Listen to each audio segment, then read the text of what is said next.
Ladies and gentlemen, today I'm going to take you through the process of opening a Coinbase business account. Let's dive straight in. Right, so the first thing we're going to do is jump into coinbase.com. You can see right at the top there are a bunch of headings here, and you're going to go up to the sign up. Okay, so once we click on sign up, we will have the option to sign up with an account.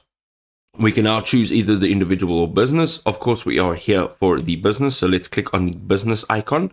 We are now going into the page where we can start adding our details. So the first thing you want to do is either sign up with your email address, you want to sign in with a Google account or with an Apple account. So I'm going to go ahead and sign up with a Google account. You'll now need to create a password, minimum of 8 characters, lowercase, uppercase letters, 1 number at the least, and 1 symbol. You now want to enter your name, first name and last name.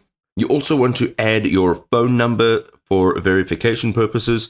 So on the left side, you'll add your dialing code or your country code and then your phone number right over here. Now you'll receive a 6-digit code that'll be texted to that number. So just give it a few seconds. You're going to enter it in right over here. You'll now go ahead and add your organization's name over here. Here you will select your client type. So they'll use this information to customize your application. So you can see you can choose between individuals and personal trusts, financial institutions, investment managed or pooled investment vehicles or funds, operating companies, non-operating companies, charities and non-profits, and then other. You're going to go ahead and choose whichever is most applicable to you. And right at the bottom, you can click on continue. You'll now get a chance to provide more information about your business.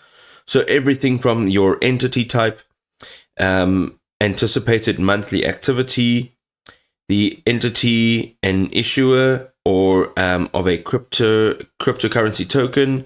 Then you can also select where your customers generally are located. And then you can select your funding sources. And once you're done, you're going to click on save.